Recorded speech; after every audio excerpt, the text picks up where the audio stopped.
Yeah, there's reasons that it's happened. I'm not saying that we've been lazy, but I'm saying it appears to all external sources that we've been lazy. Yeah. Well, there's also the kind of thing like I'm feeling a bit, nervous about the fact that we are coming up on the end of the season 1. Yeah, the end of all the time travel backwards Yeah. episodes where this is like the delineated endpoint before we if we continue the way we've been going, we become an enterprise podcast Yes. for the next while, and it's an arbitrary line. The line must be drawn here.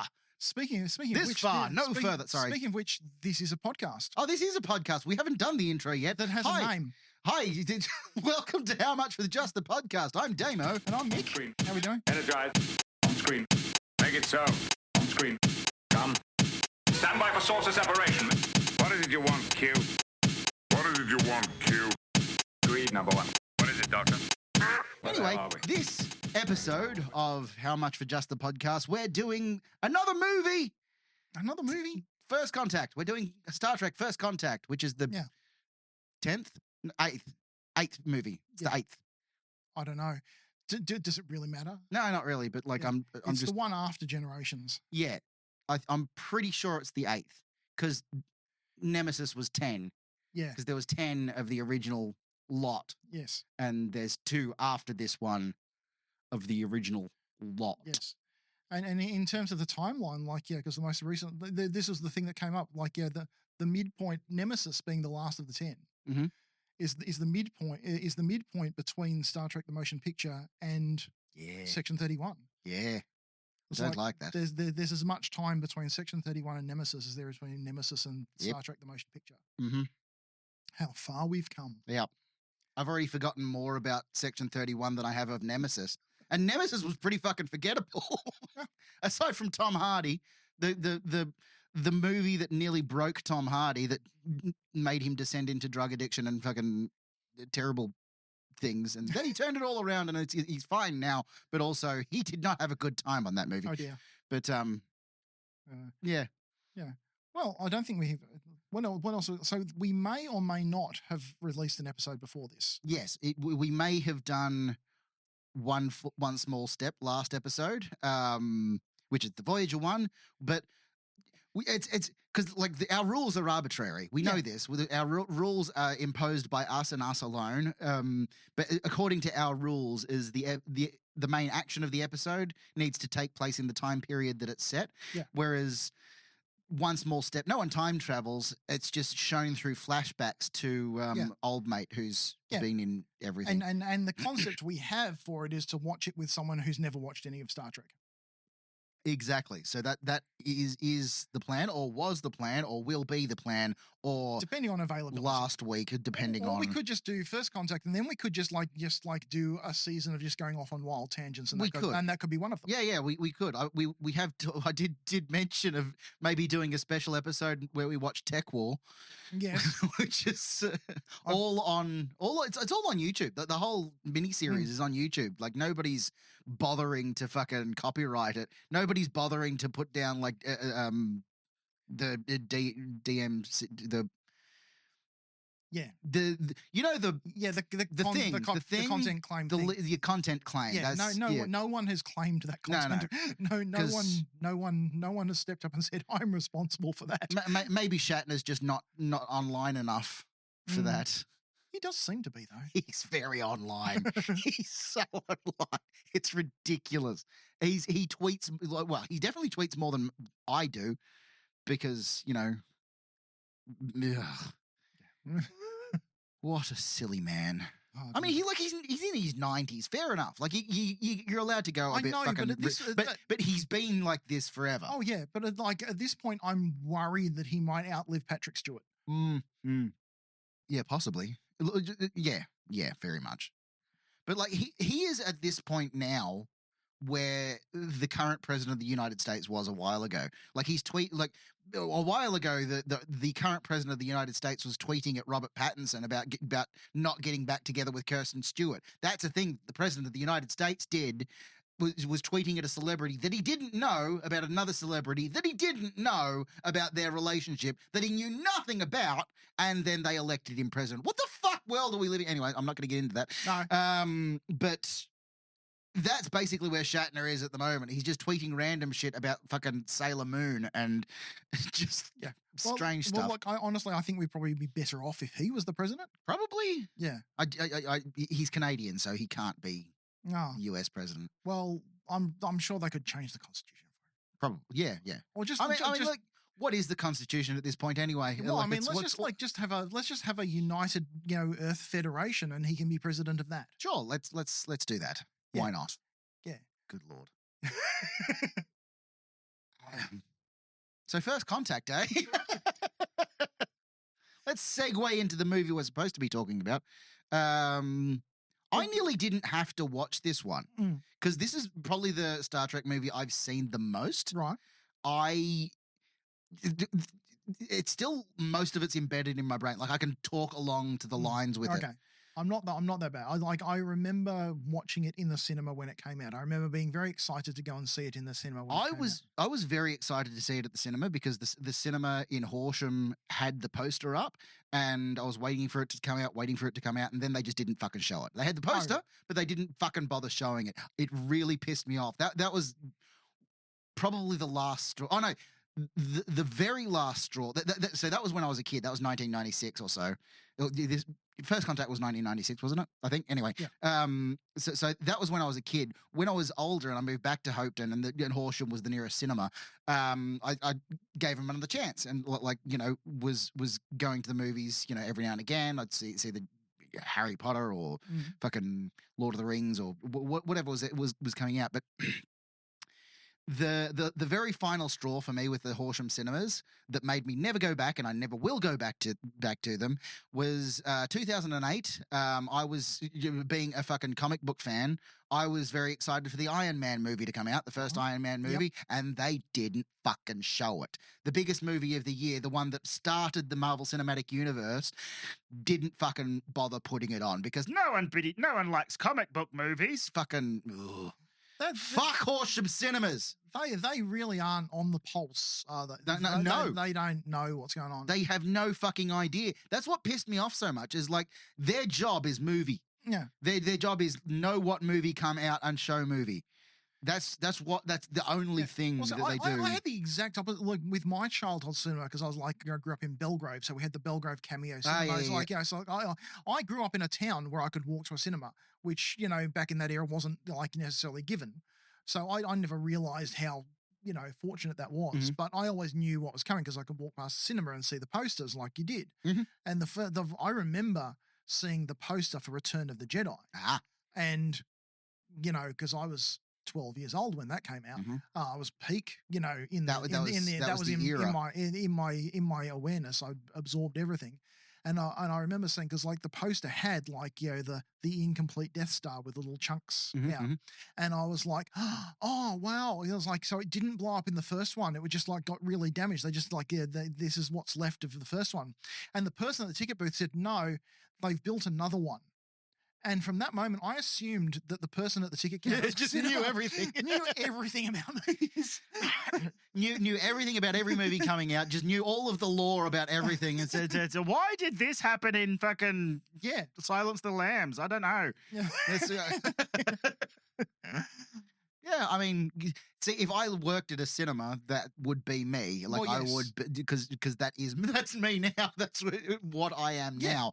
But so I had my bar set very high. Yeah. At the very beginning, yeah, you were spoiled, whereas I was fucking fuck Horsham cinemas. Horsham you were just kicked cinemas. while you were down. It was like the worst thing is because I did when I kind of want to go to Horsham Cinemas with you. It's like, no, not to see a movie. As a return. We don't do that. We just take some signs and some placards. We just stand out front and protest. Show Iron Man. Yeah, show Iron Man. The fucking 2008 movie. You promised us and then you didn't. I don't even. It's got to be still open. Look, I did have some there was one. I think it was it might have been like the second Matrix movie there. I went and saw that, and I was the one person in the cinema. Oh wow. Like it was one of those experiences. But then like I've seen other movies where like it's halfway through the movie, like the image just goes halfway up the fucking curtain and nobody fixes it for about 15 minutes until someone looks at the screen and then just like adjusts the fucking focus ball. They're terrible. They're terrible. Yeah. But yeah. God, I think something similar happened to Eris recently. Was like I still don't know why they went. Eris went to see Deadpool at the Sun Cinema Right. in Yarraville. The first one. I can't remember if it was the first one or the second one. Eris doesn't usually go to movies. I don't know why they were doing this, but anyway, it was just like, you know, going to see Deadpool, and the cinema just broke halfway through. Yeah. And they gave everyone like a free ticket to come back and see it another time, and Eris never did. So like I think one of the Deadpool movies. One of the Deadpool movies Eris has seen half of. Right, of course. Well, going back to First Contact, the first time I did see it, I forget where we were going, but like we were on a holiday, like a family holiday, and we were staying in a hotel room. And this is back in the days where like the pay TV that you'd have on the hotel room was just like one movie, or like that they'd play this movie for 8 hours and then they play another movie for 8 hours and like that sort of thing. So my first experience of First Contact was coming in halfway through the movie and just going, oh, Star Trek's on the TV. I want to watch this. It was on like a little fucking 20-inch hotel television.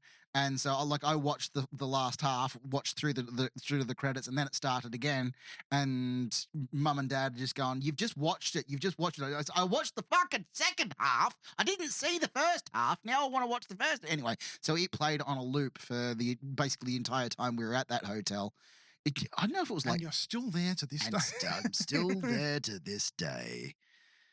And that's the story. No,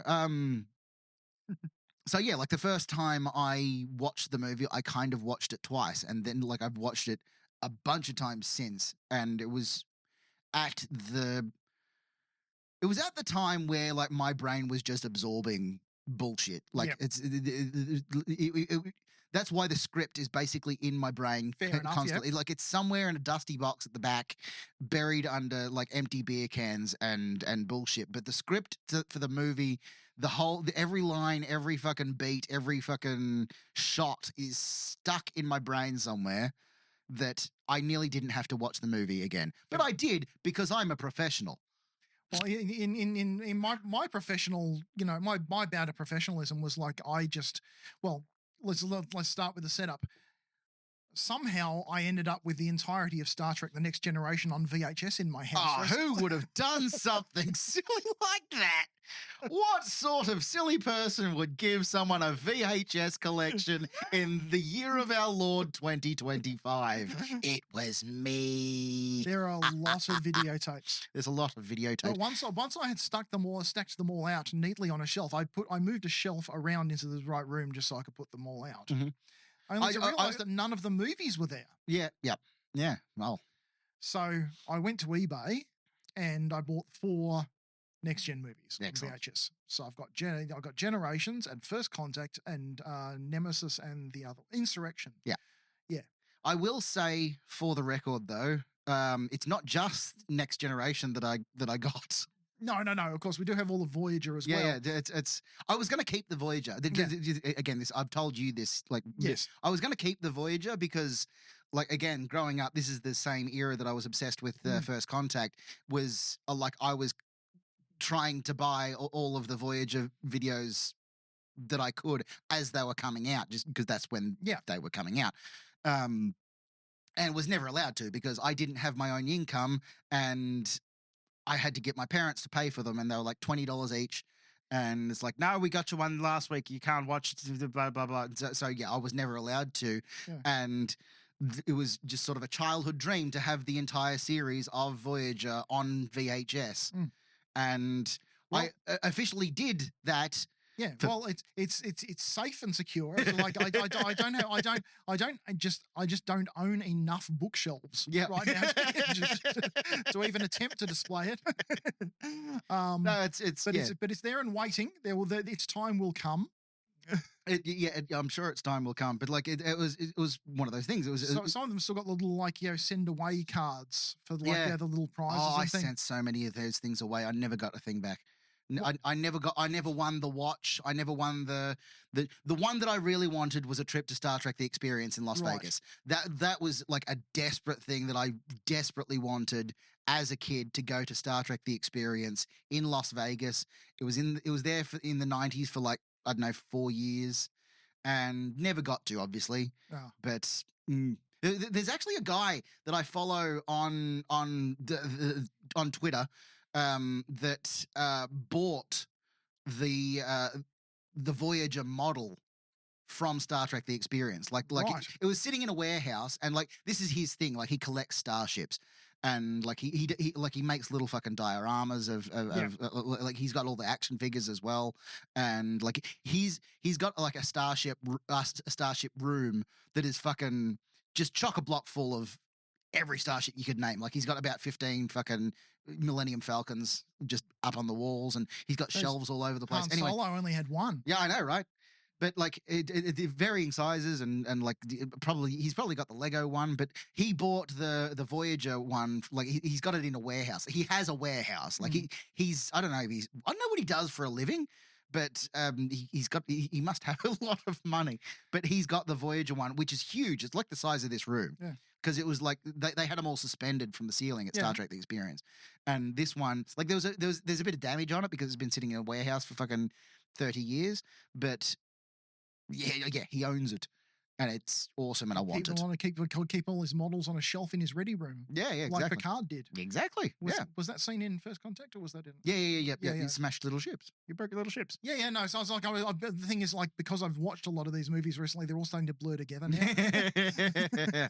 That's your mistake. No, Yeah. that was It's the light. No. So if I hadn't doubted myself, that would have been a great segue. That would have been a good segue. Yep. That's the self doubt. I mean, like that's almost the most famous scene in the First Contact movie. But I couldn't remember if it was like in that one or whether it was a Generations bit or like it's just like everything was just like it's all too all too blurred together. Because but yes. that tangent was basically leading up to like I watched First Contact on VHS in 4:3 pan scan. as God intended.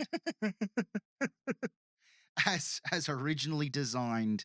Yeah. I just took all the cinematicness out of it and just made it look like just another episode. The line must be drawn here. and misquoting Moby Dick. It's there. The quote that he does from Moby Dick is not exact from the book, because in the book he goes like, what is it? And he piled on the whale's white hump, a sum of all the rage and hate felt through by his entire race. That's the quote that Picard uses. In Moby Dick, it's the sum of all the rage and hate back to Adam or something like that. Right. So it's quoted wrong because of woke. Because of woke. I don't know. There's probably a few translations. They've cancelled Adam now. It was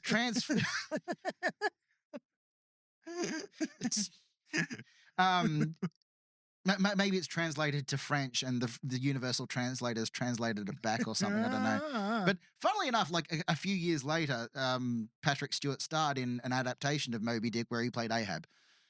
Just I don't know. Just that's Which just version of the line did he do though? I don't. That line wasn't, because that's a line quoting the actions of Ahab, whereas it's not a thing that Ahab says. But you defined a way to make him say it in that circumstance. I mean, look, I would if I was. That's probably why they didn't get me to make movies when I was 10 years old. Yeah. But it must have been like 1998 that he was in the adaptation of Moby Dick. I should track that down as well, because I think it was terrible, but also like I watched it because Patrick Stewart was in it, and it was like, and he's doing the thing. But no, smashing the. I thought you were going into Lawrence of Arabia there.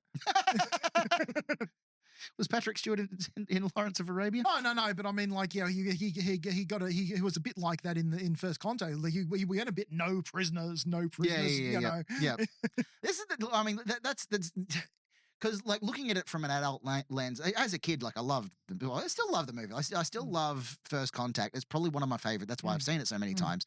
But also, like, it was sort of turning Star Trek into an action franchise, which Star Trek's never been really an action franchise, particularly Next Generation. No. It was very cerebral and let's negotiate at a table rather than But in a shoot 90-minute things. movie context, you kind of have to. Yeah, Like you have to escalate that thing, and like that's kind of why I'm a bit forgivable about the Abrams Star Treks, is because they are very much action movies. Oh yeah, look, I don't hold it against those. I don't mind those as what they are, and I think like the way they did them and just like just forking them off into their own little timeline was a very good way of doing that. 100%, yeah. It was just like so you've used the in-universe mechanics to create yourself a little playground. Yeah. To do what you want in. Well done. Yeah. Great approach. But nobody watching Star Trek: The Next Generation would have expected Jean-Luc Picard to be the fucking shirtless action hero, with the sleeves and climbing up a rope with the Borg Queen wrapped around his leg and doing all of the action hero things, walking down a corridor with a gun, crawling. Actually, this is kind of Star Trek Die Hard. Part of it's Star Trek Die Hard. Yeah, it's also very much like a character study of someone with PTSD. Yeah, exactly. Yeah, this is why it works. That's why it does work, is because like this is not what he normally does, and this is him under a very high stress situation, and that's what he goes to, and like it does. If only he had a counselor to talk to. Yeah, and that's why it does work, and like it does like speak to the character as well, like Picard as a character, as a kid, was this brash fucking bullet-a-gate. So he really does revert to that in this movie. It's just sort of a bit jarring when you're used to the prim and proper, by the book, Picard of Next Generation. Yeah. And again, like this is not a criticism, but like this movie was probably the first action movie that Star Trek did. Like there was the occasional action in the other ones. But like, if you look at the space battle from Wrath of Khan, it's not much of a battle. There's no whoosh whoosh bang bang. It's not like the Borg battle scene in this. No, it's very much submarine warfare. Yeah. Whereas, yeah. But like the Defiant didn't get screen time, did it? It did. Did it? Yeah. I can't recall if it was like because resolution on the VHS wasn't great. No, it was battered around. Like just before Worf first appears on screen, it gets hit by a Borg tractor beam, and does like a little wobble, like it's hanging from a piece of string, almost like it's hanging from a piece of string. But yeah, like it gets hit, and it's got like a hole through, or like a big chunk missing out of its the nacelle, or. Do you call them nacelles on the Defiant? Because they're kind of connected. Yeah. Anyway, don't know. Well, they're not connected at all in the fucking far future shit, and they still call them nacelles. Well, true, but like, I nearly timed the rewatching First Contact correctly, because like I've been doing a DS9 rewatch just while applying for jobs, just having that on in the background, just so I have some noise that's not going to make me go insane. Yeah. And I'm almost up to where Worf joins. Oh, I'm just before that. I think I'm up to the Dyer's Cast, which is the one where the Romulans and the Cardassians attack the Dominion. So it's like 4 episodes from now, Worf will join Deep Space Nine. Mind you, then it's another season until they change the uniforms. So anyway, the point is, I don't know what my point is. I don't think I have a point. That's business as usual. Exactly. But like this is probably the least awkward shoehorning in of Worf into the TNG movies as well. Indeed. Like the Insurrection, he's just sort of visiting for reasons. And then Nemesis. Well, Nemesis, I had this argument online as well. Nemesis, he's actually stationed on the Enterprise. He didn't last long as an ambassador of the Klingon Empire. No. He's back in Starfleet, and he's not an ambassador anymore.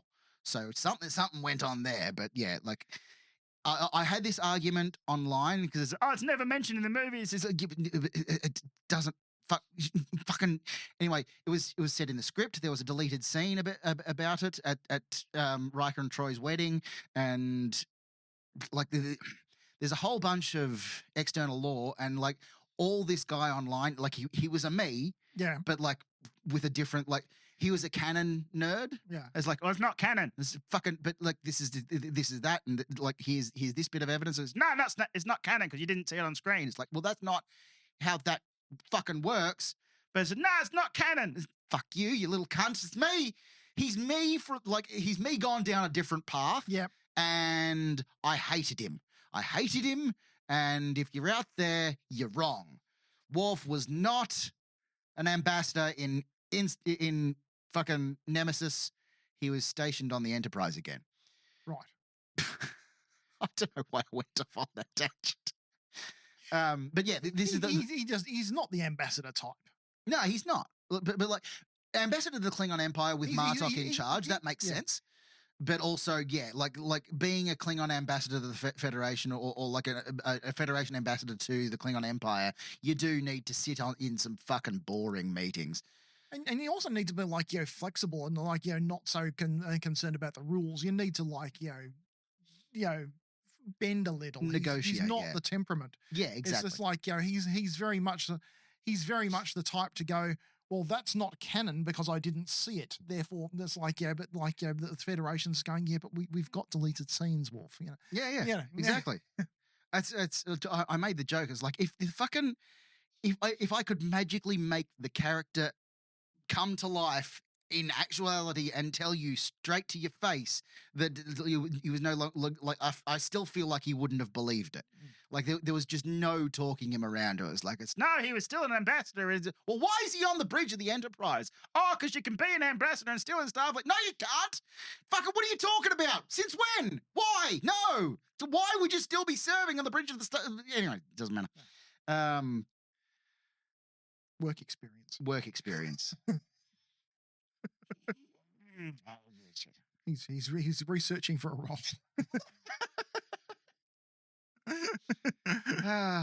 Anyway, I'm just rehashing internet arguments that have made me mad over the years. Now this has become fucking, I don't know, just it's not even therapy. This is just getting me aggravated. Yeah. Well, why don't we talk about something else that happened in the movie then? What else was in the movie? What movie? Oh yeah, that movie. Worf was in it. So was what's his name?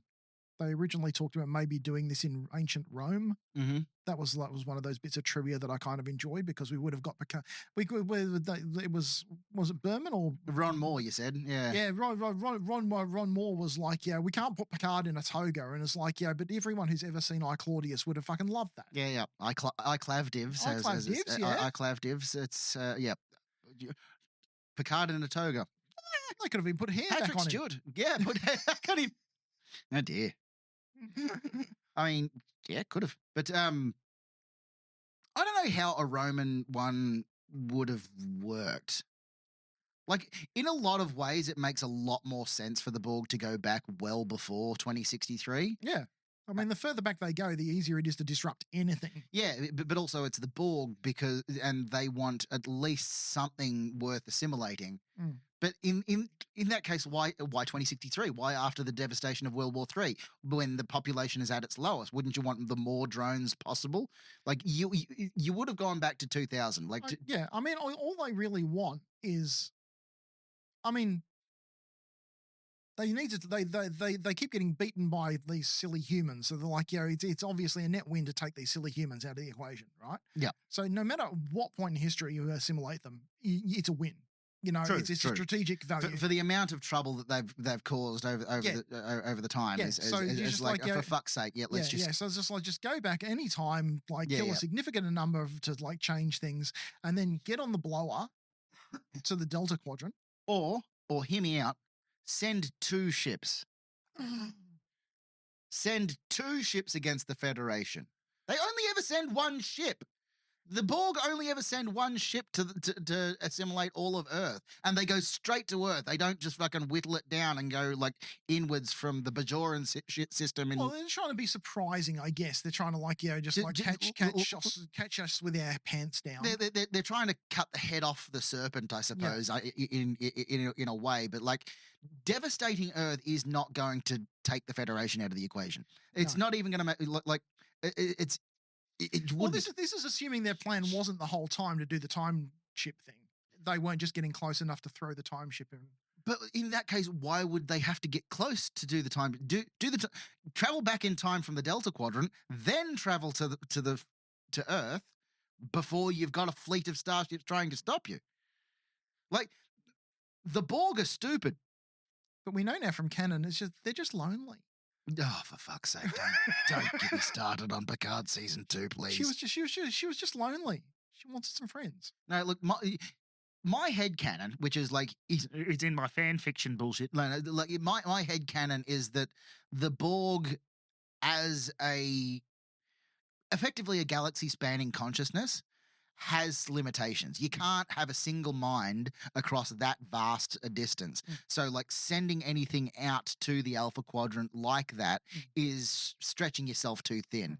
And like I've got half a theory that that's why the Borg queens, where every time we've met one, they've been different every time. Like their personalities have been different, is because the Borg as a hive mind has fractured, and it's kind of a bit schizophrenic and a bit irrational, and doesn't realize it because it's just that huge. It's that vast that this is all perfectly reasonable. A single consciousness can't exist across the entire galaxy. Yeah. Their goal is flawed to begin with. Yeah. That's if I was a writer on Star Trek, that's what I would put into canon. Please employ me. I need a job. I'll be a reference. I don't know, like, if I ever do like get an interview with Paramount or CBS or whoever, I don't know if I want to send them copies of this podcast or try and avoid them seeing this podcast at all costs. It's one way or the other. I don't know which is the best one. No, I think the correct tangent is like, not for the execs to know about this, but if Tawny wants to get on and have a chat. Oh, if Tawny was in like a room with, like, we would be fucking, because she's a proper nerd herself. Yes. Like she's our people. Yeah. Like I don't even know if Tawny would be happy being claimed as one of our people, but we're claiming her anyway. Yeah. I mean, look, my only feeling is like if Tawny managed to get in, we can. So she's probably already listening. Yeah. G'day, Hi, Tawny. Love your Please work. come on our show. Love your work. Next time you're in Australia, you're welcome anytime. Bloody hell, we'll fly to you. I don't care. If you anyway. She's busy. She's very busy. That's it. Look, I'm getting more and more on board with her. Like, the more I read about the show that she's running, or like the more I'm on board I am with it. Because like the article I sent you the other day is like she wants it based in the 25th century, like after Picard, so that any established character can sort of just show up whenever, which is exactly what you want for a Star Trek show. Without having to be aged up or aged down. Without having to fucking shoehorn it in or like break canon or do whatever. You're just there. Like just have them there. That's what Star Trek traditionally was up until its cancellation in 2005. Yes. Like that's what happened. Oh, sorry, not so much with Enterprise, but like Enterprise, they still managed to do it in the last episode, which we don't talk about. I'm not one of those. I'm not a Kurtzman hater. Like I'm not one of the person that he's ruined the franchise. He's made it too woke because he's doing fucking blah blah blah. I'm not one of those people. But like I've got criticisms about what has been approved and what hasn't been approved, what's been done and what hasn't been done. I was thinking about it the other day, actually. Like the thing with modern Star Trek is like they don't adhere to the rules. Like warp travel was sort of like a rule that was put in as kind of a plot device, I guess, like to get from one system to another and that sort of thing. Yeah.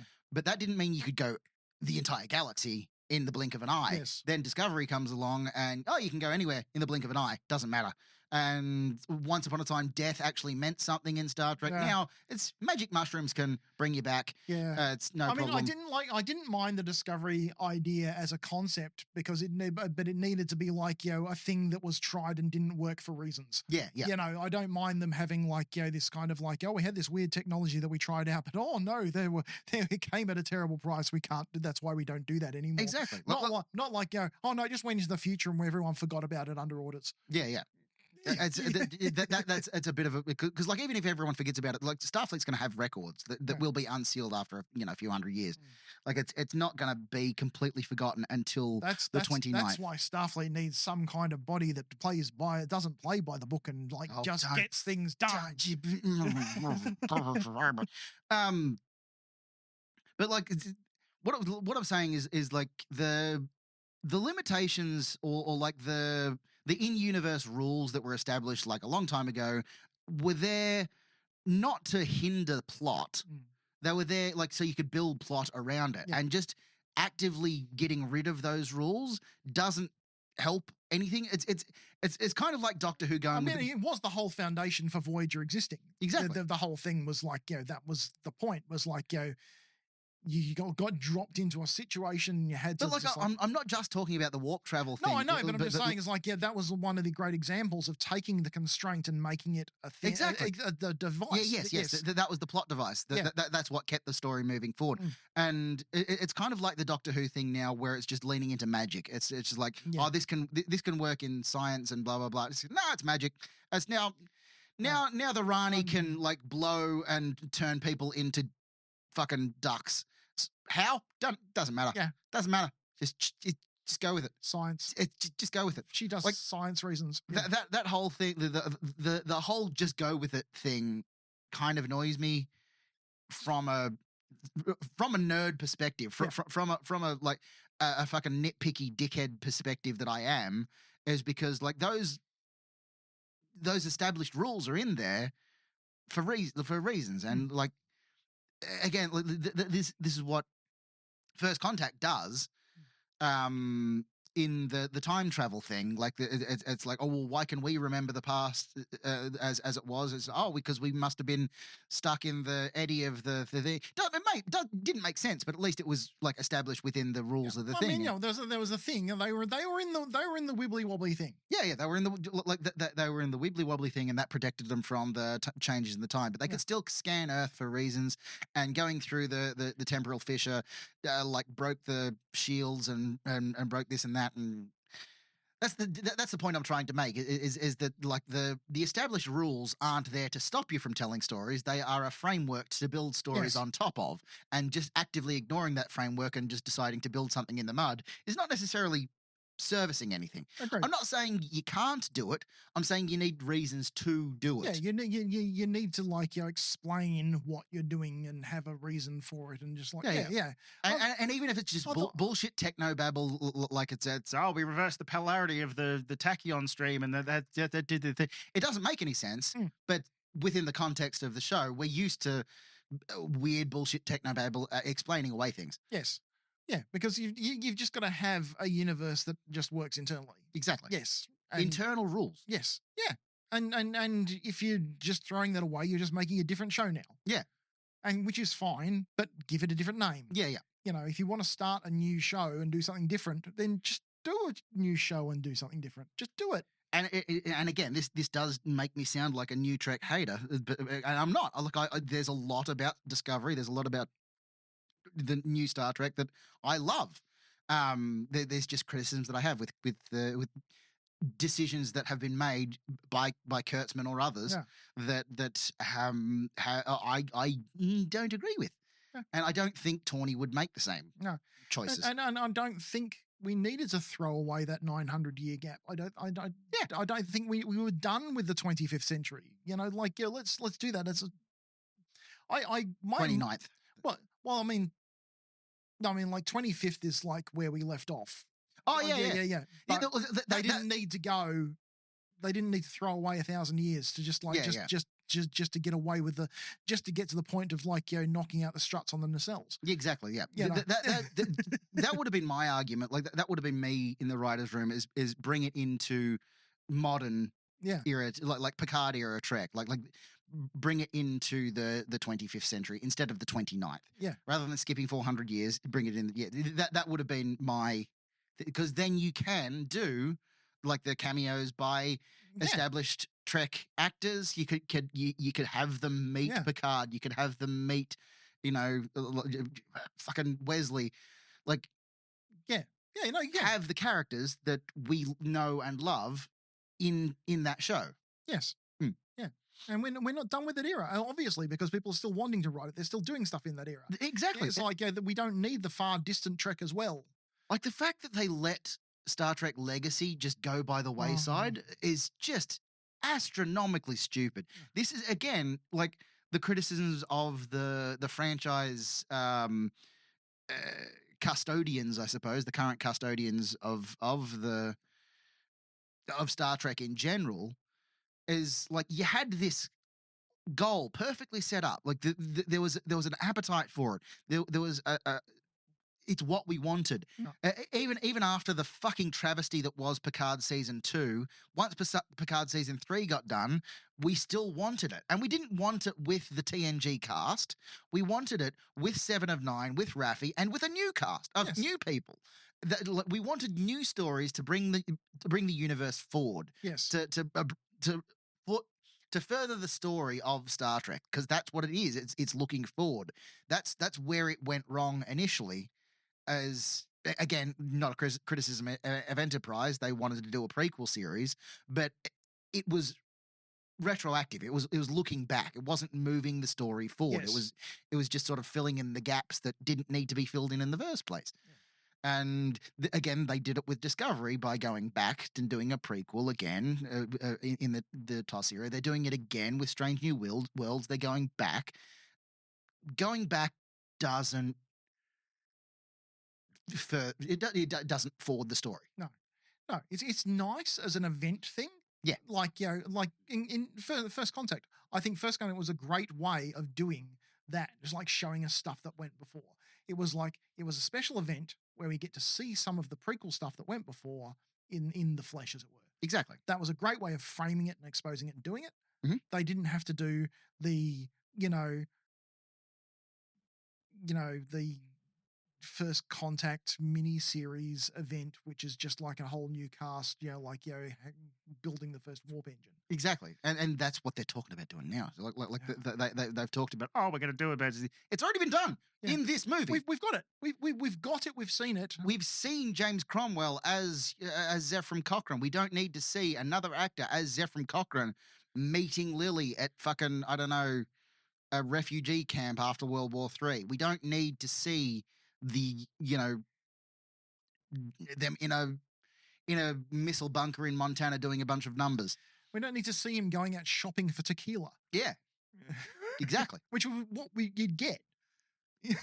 Like, unless again you're going to fucking rewrite the history of the franchise. It's like, well, stop going back. That's my one takeaway, is just stop going backwards and just do just more stories in the 25th century. Yeah, there's so many things you could do. Yes, we've got so much going on. There's so many like little loose threads. So many seeds have been planted. Yeah, that we would love to just like reap.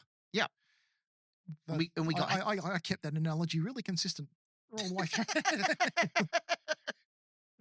That's it. The dominoes would fall like a house of cards. Checkmate. Going back to First Contact as well, like that, it does a better job of characterizing the Borg Queen as, it was the first appearance of the Borg Queen, I suppose. So, but it does a better job of characterizing her as lonely and wanting someone as an equal. Yeah. Than Picard season 2 even. It still came across a bit like, I still remember at the time not feeling whether the intention was that the Borg Queen was the person who started the thing, or whether the Borg Queen was what they put at the head as a relatable piece. The same reason, because like they said, we decided to deal with you guys. We need a mouthpiece, so here's Locutus. Exactly, yeah. You know, was she just another nominated Locutus? Or 7 of 9 later on. Well, yeah, was the Borg Queen in First Contact supposed to be just another Locutus? They just, you know, calculated which of their drones would be the best representative in this situation, and just went like slapped her on a body and went, there you go. Yeah. Or whether she was originally a fundamental figure in the collective who was retained and moved to the right place. Yeah. And has sort of, you know, evolved and merged and gone weird over the centuries or whatever. Like, is that supposed to be the original body or not? Like, was she physically transported? Like, or did they just replicate or clone or something? You know, the right you body. Think in such 3-dimensional terms. It's like, that doesn't explain anything. No. It's I think it was like the idea of the Borg Queen, or like having a for lack of a better term, a figurehead or a physical representation of the collective. Like, I am the collective, she says, like a couple of times, like, I am the Borg. It sort of leans into the bee analogy, like the way that the Borg are drones and they have like a hive mind like bees, even though bees don't technically have a hive mind, they just can communicate through pheromones. Anyway, let's not get into the fucking biology of it, but it's how people understood bees, in that the Queen is giving drones orders and they have absolute allegiance to her. Yeah. I don't think she's giving birth to all of the drones though. No, I don't. I never thought that. No, no, I know. But like, that's what we like to call a joke in the business. No, but oh no, there's some wonderful Dune analogies we could get into here. But listen, let's leave that on the side for the moment. Yes. But no, I was just wondering if like the Queen was just like an emergent property of the Borg consciousness. Yeah. This is like, is that, when she says, I am the collective, is that because the collective, like, just dumped into one shell? They made a shell and dumped that into it as a representative. Or whether that, like, that female Borg figure was part of the origins of the Borg. We've never seen the origins of the Borg. It's like, I lean towards that theory, that she was sort of a quintessential figure in establishing the Borg as it would eventually become, but like whether her personality was overwhelmed or whether her personality overwhelmed everyone else around her in the I suppose the proto collective, the pre-Borg consciousness. Maybe like her image of self was the override, like. Her image of self was retained, so like when the Borg thinks about itself, that's who they think of themselves as. Yeah, like that. I mean, that's the sort of philosophical thing that some sort of science fiction franchise could probably explore very interestingly. That'd be but who's got time for that? Yeah, no, who's got time for that? Let's just make her a fucking cartoon villain who wants to have a friend in the 20th century. God, I hate season 2. Fucking Picard. I can't. Oh look, I did like them balancing it out by coming at it from the opposite direction with Data in this one. Yes. Yep. That was a really good, like, blurring of the lines counterpoint, like, just like bringing him in from the other side. And then, that was, I think, probably my favorite bit of the whole conceptual part of First Contact was of his interactions was the back and forth with Data and the Borg. It's like, you want to be human. Well, we can make that happen. Yeah.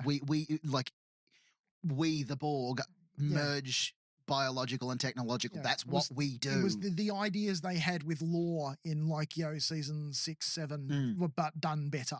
Exactly. Yeah.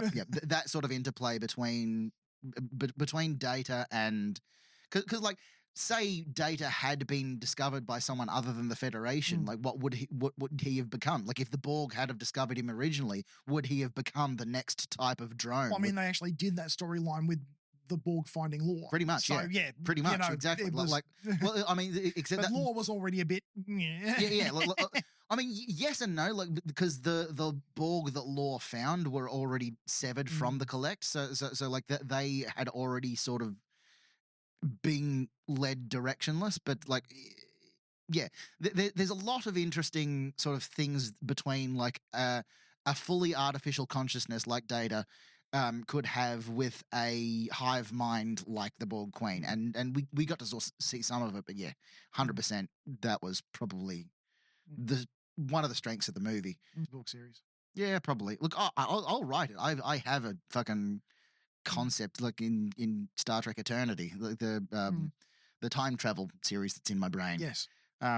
There's like, I'm not going to get into it in case someone listens and then well, see, it's not even You're like not going to go full Patton Oswalt filibuster. No, exactly.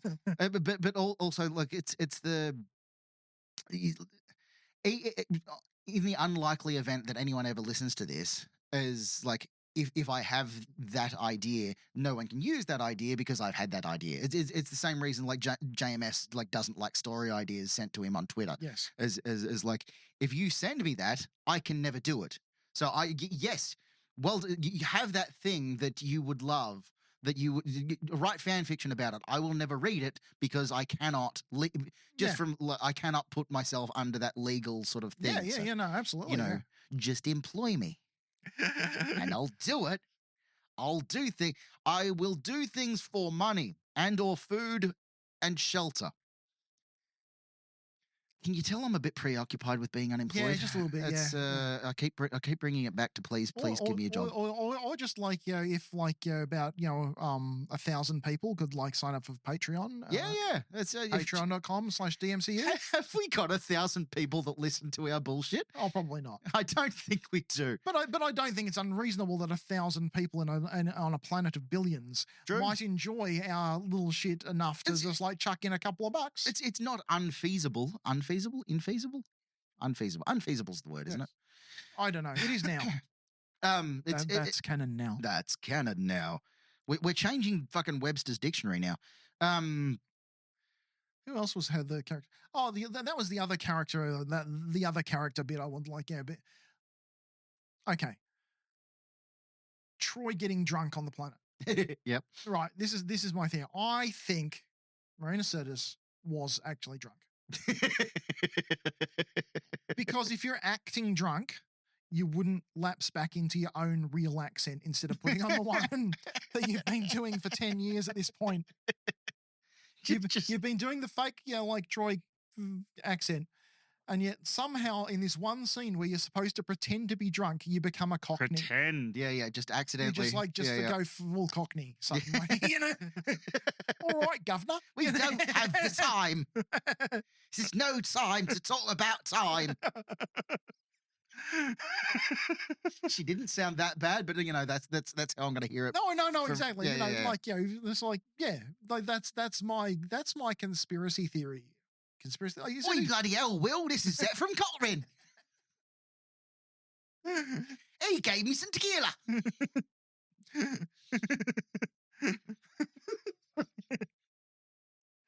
I'm going to go sweep a chimney. I don't know. I'm getting. Brian, you're falling down the apples and pears.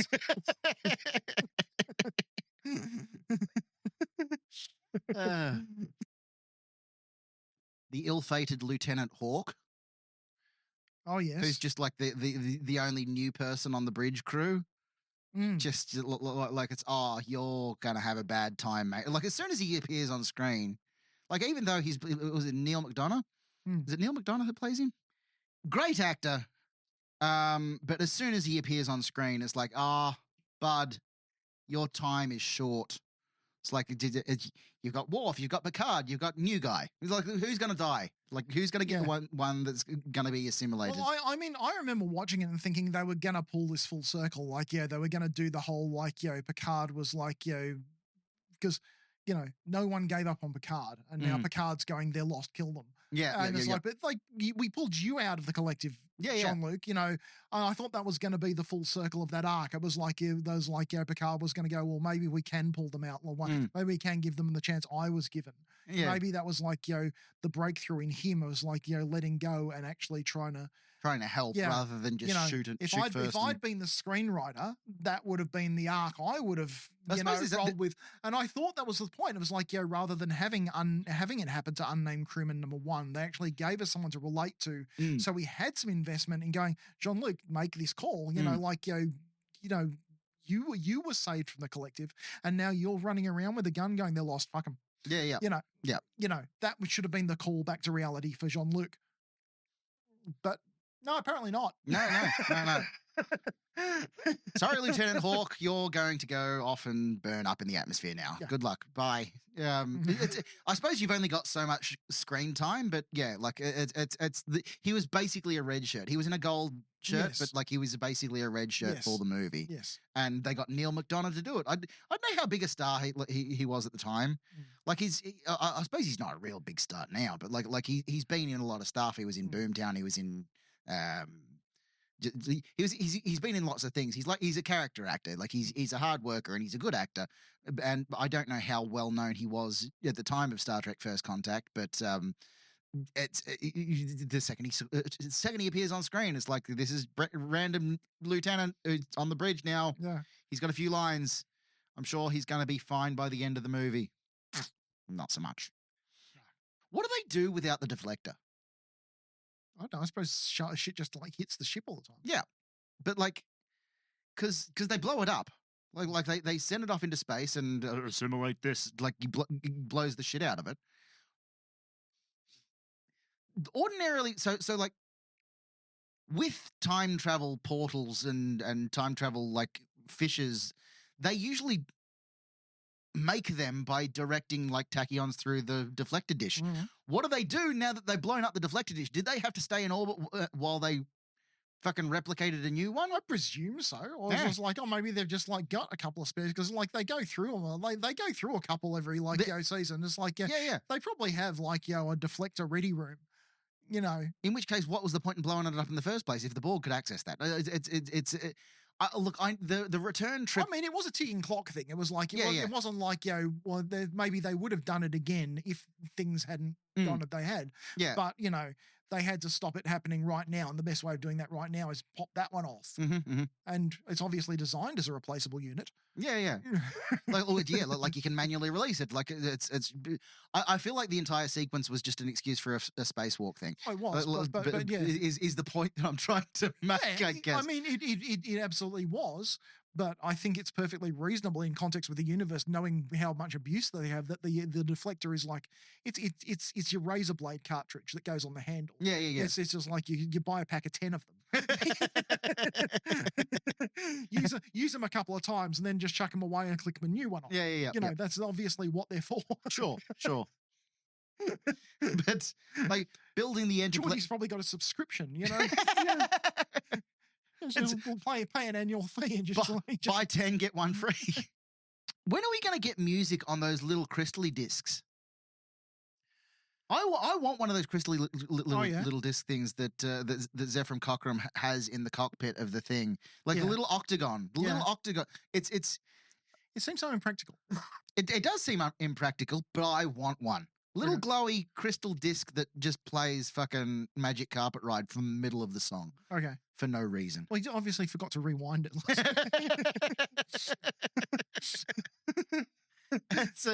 Just if you look up really close, there's a little label on it that says "Be kind, rewind." He puts it in the little thing and presses the button. It's very it's very much like what the 90s thought that the fucking the future was going to be. It's of a similar ilk of Batman scratching the CD like a record in the 1989 Batman. That's not how CDs work. You do that with CD, it stops playing. Well, if you got the right equipment, you can though. Really? Oh, I mean, if you got to digitize it, it'll actually take that as an input. Yeah. Oh, shut up. I made things so you could scratch CDs. Well, okay. Well, okay. You don't need to, but you can if you want to. Okay, I believe you. That's just ruins the whole thing. But no, I want a crystal. Everyone thought crystals were the thing. Babylon 5 did crystals. Yeah, Babylon 5 did crystals. I mean, Star Trek has been doing like isolinear chips, which are Yeah. basically like little bits of perspex that glass, crystal, Yeah. whatever that have information printed on it. It's fucking Babylon 5. Stargate did the same thing. They had crystals in all of the Gould ships. They had the little colored crystals that you just rearrange everywhere. The isolinear chips that they're rearranging for the fucking before they do the handle thing. Yeah. Crystals. This still. We need crystals. We need information on crystals. I mean, moving those physical cards around still seems like something could probably be done more efficiently digitally. Yeah, 100%. I don't know like what that was supposed to achieve. I suppose like somebody in the production design thing just thought it'd look cool or something. There's precedent for like back in like Naked Now. Like that was like the whole the chips were all like putting the chips in the right order was the thing. True. That Data was good at. Yeah. So obviously the order they're in is important somehow, but it still seems like, it just seems like as stupid as like moving your hard disk to a different slot. In the case. It's like it's still got what it's got. Yeah, it's not going to change anything just because it's plugged into a different fucking port. Yeah, if they're that dependent on being in like in a specific physical location, then the whole enterprise computer system is very poorly designed. Yeah, strange that. It's almost like one android could take over the ship every other week. I know. Yeah, and then imagine like and then these things have also got like massive plasma conduits behind that could explode if you like do the wrong thing. So plasma conduit goes bang, your chips are all over the floor. You got to put them in the right order before the ship goes up. It's not like what the hell. There's no seat belts. No one's got any seat belts for inertial every time dampeners. The inertial dampener just yep. You need the manual. Yeah, inertial dampers. Manual inertial dampener. Yeah. I have done that from time to time. What's just that? Like, well, in the car, just like clicked my little seatbelts in and gone inertial dampeners engaged. So have I. We are the same. It's yep. Yeah, no, I didn't have anything else really to say about First Contact. I mean, it's just like we know it's. I mean, it's been discussed a lot. It has. Look, I feel like we've mentioned it before on the podcast indeed. as well. And like, I don't think we've got any like major insights to add to it. I mean, we liked it. Yeah, nothing really. Like I quite enjoyed it. It's we got to see Lieutenant Commander Broccoli come back for the big screen, even though the actor's one of the worst ones. But we had. I was trying to like take notes when I was watching it last night to try and think of things to say about it, and like it's all sort of gone by the wayside. Oh, like all of the Alpha team of engineering is all humans, which is interesting. Like when they're beaming down to the planet and like it's Alpha team, you're with me. Find out why it's so warm in here. While I'm gone, like this is Geordie when they're beaming down, and no one goes, actually fucking Lieutenant what's his face is Bolian, so he probably shouldn't go down to the 21st century Earth thing. I suppose that could have happened off screen, but also well, they did actually like bring in that kind of mention of like the time travel protocol of like well, if we have to escape pod it, or we'll have to like go and find a little island, Gravette Island, and just like try and ignore history and try and die out quietly. And like, whoa, that's a heavy fucking protocol to lay on you. Yeah, look, I mean, I suppose this is the crew of the Enterprise. They're used to this sort of shit happening, going back in time and not interfering with history. I'm surprised, like if your orders in like that kind of time travel situation are basically just like just die quietly in a corner. Why don't they just self-destruct the ship with everyone? Why do they bother escape podding people? Well, I suppose it's not necessarily die quietly. It's just stay out of history's way. But I mean, the way to do that would be to like, just like, certainly not have genetic lines that go off and, staying out of history would be. Well, I don't think I mean, it's one ship. Like it's one ship of maybe 1,000 people on Gravette Island, which isn't an island that exists. It's not real. Like that sort of limited population is not necessarily going to explode, you're going to butterfly effect Well, let's go and slingshot around the sun and start again. Yeah. Come back next week where we're going to be doing. we're doing. Wait. What was the first one we did? Fucking all our yesterdays. All our yesterday. I think the problem. I always come back next week where we're doing all our. For fuck's sake. I'm not even going to do the joke. So I was like, I always mentally confuse that title with All Our Yesterdays. All Our Yesterdays tomorrow is yesterday. Those two just, I can never remember which one's which. Yep. And you'd be stuffed if Yesterday's Enterprise was in the original series as well. Oh, no. Or you anything with yesterday in the title. And we're just done. Or mirror in the title. Imagine mirror of our yesterdays. Mirror? Yesterday's mirror. Yesterday's mirror. Paramount, call us. Yep. I'm gonna have to write a story. We could knock that up in a couple of weeks. Yeah, give you a 45-minute. Yeah. Totally. Yeah. Absolutely. Yeah. If you've listened to all of our stuff over the time, you still can. It's still on the internet. Once something's on the internet, it's there forever. It can't be deleted. It's there forever. I don't know. There's some things I'm looking for that are definitely. I'm being a bit facetious, no, but this will still be around. If you have listened to our stuff, thanks for coming along the journey. We're still going. Like it's not over yet. This isn't goodbye, but we don't know what's next. This isn't goodbye because we either turn into an Enterprise podcast or we change the rules and just sort of watch random episodes, I guess, or the ones that we want to. Random either. No, I know. I'd like to find. Neither do I. I'd like to find another conceit. I'd like to find another conceit that puts things in a weird order. Yeah. Maybe alphabetical by director. Just watch all of them directed by Frakes. All of them. I don't. That's not a serious. But anyway, if you've got an idea. If you've got an idea, put it in the comments and remember to like and subscribe and hit that follow button and hit that bloody little bell that says when we're doing things. And I hate myself for doing that. That's all right. I think I did that in the first episode. It's done now, yes. That was a throwback to the first episode where we did. That's very good. It's full circle. We've come full circle. All right. Thanks for coming on the journey with us. Thanks for this journey. And it's like we're going to go and eat our own tails now. The journey will continue.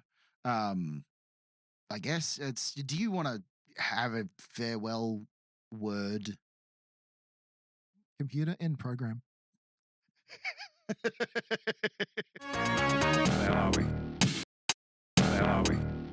How Much for Just the Podcast is a Grouse Media production.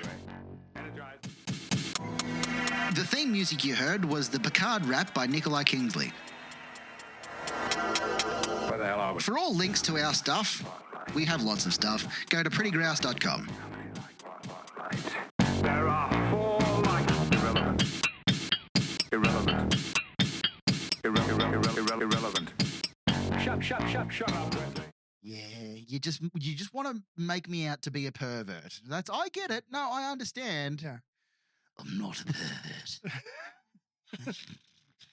I'm not a fucking pervert. I don't know where I'm going with that bit, but neither do I, but I'm glad we got video of it. Yeah. That's going to wind up being the fucking post-credit scene. I can feel it. Every time I do something stupid in this fucking room, it winds up in the podcast, and I listen to it back and just going, oh, for fuck's sake, Damo. Why? Just why? Just don't do weird shit when you're being recorded. Just don't.